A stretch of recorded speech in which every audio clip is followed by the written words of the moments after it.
అందరికీ నమస్కారం. ఇవాళ మన స్టూడియోలో ప్రముఖ ఆధ్యాత్మికవేత్త జ్యోతిష పండితులు జయేష్ శర్మ గారు ఉన్నారు. గురువుగారితో మాట్లాడదాం. గురుగారు నమస్కారం. నమస్కారం. 2025 ఫిబ్రవరి మాసం కుంభరాశి వారికి ఎలాంటి ఫలితాలు ఉండబోతున్నాయి గురుగారు? శ్రీ గురుభ్యో నమ. శ్రీ మహాగణాధిపతి నమ. శ్రీ మహాసరస్వతి నమ. హరి ఓం శ్రీమాత్రే నమ. ముఖ్యంగా కుంభరాశికి చూసినట్టయితే ఈ ధనిష్ట నక్షత్రము 3-4 పాదాలు, శతభిష నక్షత్రం 4 పాదాలు, పూర్వభాద్ర నక్షత్రం 1-2-3 పాదాలు కుంభరాశికి చెందినవి. కుంభరాశి యొక్క గ్రహస్థితి చూసినట్టయితే ఫిబ్రవరి మాసం మాఘమాసంలో జన్మస్థలంలో 12వ తారీఖు నుంచి బుధుడు సంచారము, అట్లాగే రవి కూడా సంచారం 13వ తారీఖు నుంచి 14 నుంచి, అట్లాగే శని జన్మస్థానంలో ఉన్నారు.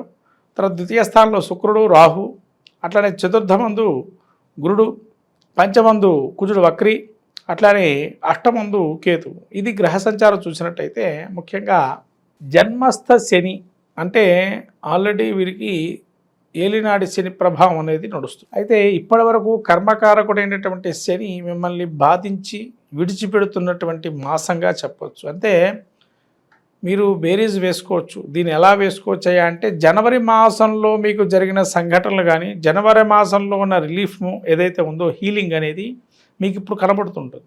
ఎందుకంటే శని నెమ్మదిగా తను 2వ స్థానానికి జారుకునే అవకాశం రాబోయే కాలంలో ఉంది కాబట్టి వచ్చే నెల. కాబట్టి మీకు కొద్దిగా ఇంపాక్ట్ అనేది తగ్గుతుంది శనికి సంబంధించి. జన్మస్థలంలో ఉండేటువంటి చికాకులు కావచ్చు, కార్యము ఆటంకంలో ఉండేటువంటి వారు ఎవరైతే ఉన్నారో, ఒక ముందరకు అడిగి వేసి వెనకాలకు వేసి వేయద్దా వద్దా అనే ఆలోచనలు ఏవైతే ఉన్నారో వాళ్ళకు ఇంత ముందరకు వెళ్ళి మళ్ళీ పునః ఆలోచనలు చేసే ధోరణికి వచ్చి ఇంకా ఇదివరకు కన్నా ఇంకొక మెట్టు పైకి ఎక్కుతారు. దాని ద్వారా ముందరకు వెళ్ళే అవకాశం ఉంది. అట్లానే జన్మస్థ రవి సంచారం వల్ల కొంతవరకు ఆస్తి తగాదాలు ఉండే అవకాశం ఉంటుంది.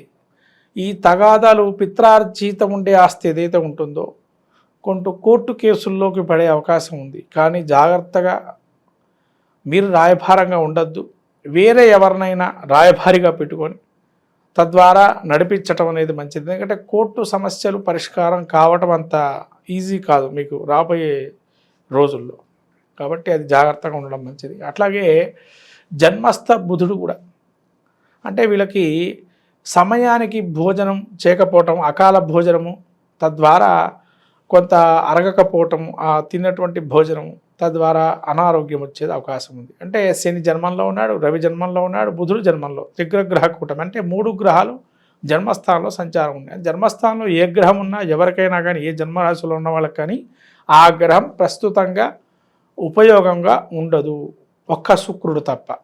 విద్యార్థులు, ఉద్యోగస్తులు వీళ్ళకి ఎలా ఉండబోతుంది గురుగారు ఈ మాసం? విద్యార్థులకు వచ్చేటప్పటికి అతి కష్టం మీద పాస్ అవుతారు. ఎందుకంటే అర్ధాష్టమ గురువు నడుస్తుంది వీరికి. కాబట్టి చదువు 1కి 2 చదువుకోవాలి. మళ్ళీ రివిజన్ చేసుకోవడం మంచిది.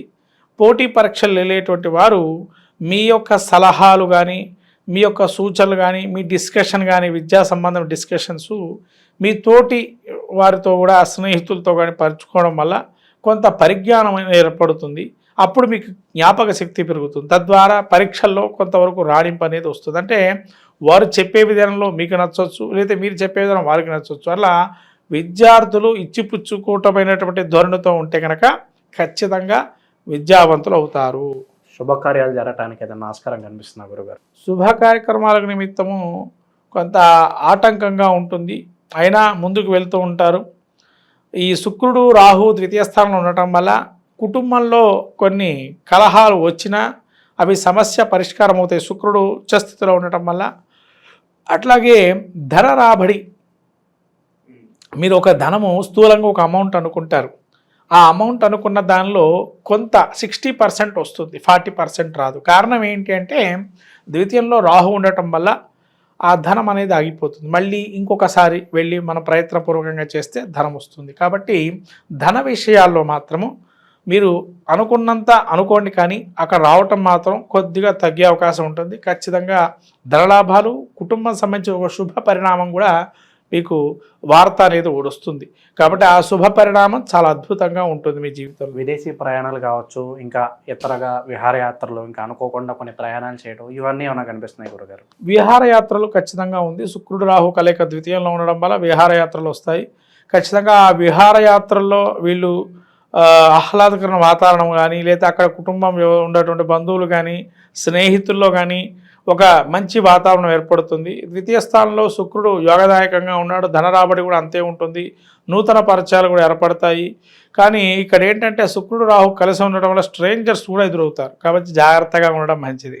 వైవాహిక జీవితం ఎలా ఉండబోతుంది గురుగారు? సంతానం కోసం ఎదురు చూసే వాళ్ళకి శుభవార్త ఏదన్నా ఉందా ఈ మాసం? ఈ సంతానానికి సంబంధించి చూసినట్టయితే వీరికి కొంత 1-2 సార్లుగా ప్రయత్నం చేస్తుండాలి. ఎందుకంటే వైద్యపరంగా కావచ్చు, లేదైనా మీకు ఉండేటువంటి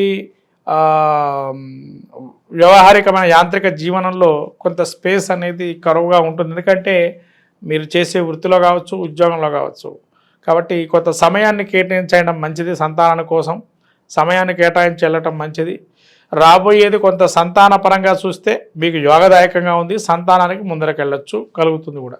గురుగారు, ఇంకా మంచి ఫలితాలు పొందడానికి కుంభరాశి వారికి ఏదన్నా మంచి రెమెడీస్ ఉంటే తెలియజేయండి గురుగారు. ముఖ్యంగా కుంభరాశి వారికి చూసినట్టయితే కుజుడు షష్టంలో ఉన్నాడు కాబట్టి శత్రు పరాభవాన్ని చూస్తారు. అయినా కానీ వక్రగతిలో ఉన్నాడు కాబట్టి కొంతవరకు శత్రువును మిమ్మల్ని వెంటాడటం, లేదైనా వెనకాల నుంచి ఇండైరెక్ట్గా మిమ్మల్ని కొట్టడం అనేది జరుగుతుంది. కాబట్టి శత్రువు మనకు నివారణ చర్యలు చేపట్టుకోవడం మంచిది. జన్మస్థలంలో శని, రవి, బుధ సంచారం జరుగుతుంది కాబట్టి వీరికి గాను ఈ నవగ్రహాల్లో ముఖ్యంగా శని దేవాలయాలకు వెళ్ళటము, తద్వారా గ్రహనాయకుడి సూర్యుడికి పూజ చేసుకోవటము, తర్వాత విష్ణు సహస్రనామం పారాయణం చేసుకోవటము, కలియుగ వరదుడైనటువంటి వెంకటేశ్వర స్వామి దర్శనం చేసుకోవటం, తద్వారా అక్కడ మనం ఏదైనా పూజా కార్యక్రమాలు చేసుకోవటం వెంకటేశ్వర స్వామికి, లేదా ఇంట్లోనైనా కానీ వెంకటేశ్వర స్వామి సహజంగా ఆయన సుప్రభాతం వినటం, ఇట్లాంటివి చేయటం వల్ల కొంతవరకు మనసు ప్రశాంతత పొంది ఒక మంచిదైన వాతావరణం ఏర్పడుతుంది. మనకు రాబోయేటువంటిది ఈ మాఘమాసం, ఫిబ్రవరి నెల. ఈ మాఘమాసంలో అందరికీ తెలిసినటువంటి ఉత్తరాయణ పుణ్యకాలం వచ్చిన తర్వాత మొదటి శుభమాసంగా అందరూ మాఘాది పంచమాసాలు పెళ్లికి కానీ శుభ కార్యక్రమాలకు కానీ చాలా ఉపయోగకరంగా అనేకమైనటువంటి పుణ్యమైనటువంటి రోజులు ఉన్నాయి. ముఖ్యంగా చెప్పాలంటే సంతానం కోసం ఎవరైతే వెయిట్ చేస్తూ ఉన్నారో వాళ్ళకి చాలా అద్భుతమైన మాసంగా మాఘమాసం చెప్పబడింది. ఎందుకంటే శివమహాపురాణంలో చెప్పబడిన విషయాలు మీకు కొన్ని ఇప్పుడు చెప్తున్నాను ఈ మాఘమాసంలో విశేషం గురించి. ముఖ్యంగా భీష్మ పంచక వ్రతం. ఈ భీష్మ పంచక వ్రతం ఏదైతే ఉంటుందో, ఎవరైతే సంతానం లేనటువంటి వారు భీష్మ పంచక వ్రతాన్ని ఆచరిస్తే కనుక సంతానం కలుగుతుందని శివమహాపురాణంలో తెలుపబడింది. అట్లానే మనకు పుత్రదా చతుర్థి అని చెప్పి ఒకానొక చతుర్థి తిథి కూడా ఈ యొక్క సమయంలో వస్తుంది. అంటే సంతానం అటువంటిది ఎవరికైతే చాలా ఇబ్బందులు పడుతూ అనేకమైనటువంటి వైద్యంలో కూడా సంప్రదిస్తూ ఉండేటువంటి వారికి ఈ యొక్క మాసం మీరు ఏదైతే అనుకుంటున్నారో ఆ సంతానవంతులు కావాలనుకునేటువంటి వారు ఈ భీష్మ పంచక వ్రతాన్ని ఆచరించడం ద్వారా ఖచ్చితంగా కలుగుతుంది. అలానే మనకు పితృ సంబంధమైనటువంటి ఏదైతే మనకు పితృశాపాలని అంటాము, ఇటువంటివన్నీ కూడా మనకు ఈ మాఘమాసం పౌర్ణిమ మహామాఘి అని కూడా అంటారు. కాబట్టి ఈ మహామాఘి ఏదైతే ఉందో ఈ మాఘమాసంలో వచ్చేటువంటి పౌర్ణమి రోజున ఎవరైతే ఉపవాసం చేసి లలితా సహస్రనామం పారాయణం చేసుకొని నవనీతాన్ని కానీ పాయసాన్ని కానీ చంద్రుడికి సమర్పించి అమ్మవారికి ఉపవాసం ఉన్నట్లయితే ఖచ్చితంగా ఆ విధంగా మనకు ఉత్తర పీఠిక, లలితా సహస్రనామాలు ఉత్తర పీఠికలో ఉంది. ఆ ఉత్తర పీఠిక మీరు చదువుకున్నట్లయితే ఖచ్చితంగా ఎన్ని సంవత్సరాలు కానీ ఎన్ని నెలలు చేస్తే ఈ ఫలితం వస్తుందో కూడా చెప్పబడింది. అలా శ్రీచక్రార్చన ఇవన్నీ కూడా ప్రాముఖ్యంగా మాఘమాసం చాలా విశేషమైనటువంటిది. అట్లాగే మీకు ఈ భీష్మ ఏకాదశి అని, అట్లానే మనకు మహామాఘి అని, మహాశివరాత్రి, ఇలా పర్వదినాలన్నీ కూడా ఈ మాఘమాసంలో వస్తాయి. కాబట్టి ఈ 12 రాసుల వాళ్ళందరూ కూడా ఈ మాఘమాసంలో కూడా అనేక పుణ్య కార్యక్రమాలు నెరవేర్చుకొని అందులో మాఘ స్నానం అంటారు. ముఖ్యంగా మనకు మాఘ పురాణం కూడా ఉంది. అంటే పద్మపురాణం అంతర్గతంగా ఈ యొక్క మాఘ పురాణం కూడా ఉంటుంది. అంటే పద్మపురాణంలో ఎవరైతే విష్ణుమూర్తిని ఎక్కువగా వైశాఖ మాసంలో కానీ, అట్లానే మనకు కార్తీక మాసంలో కానీ, ఇట్లా మాఘమాసంలో కానీ ఈ పురాణాలు మన అందులోంచి తీసుకోబడింది. ఈ స్కాంద పురాణంలో కొంత, అట్లానే పురాణం మరి పద్మపురాణంలో కొంత ఆ భాగాలు తీసుకొని ఈ పురాణాలు ఏర్పడని. కాబట్టి ఈ మాఘ పురాణం కూడా మనకు స్నానాల గురించి తెలుపబడింది విశేషంగా. కాబట్టి ఎవరికైతే అవకాశం ఉంటుందో సముద్ర స్నానం అనేది చాలా విశేషము.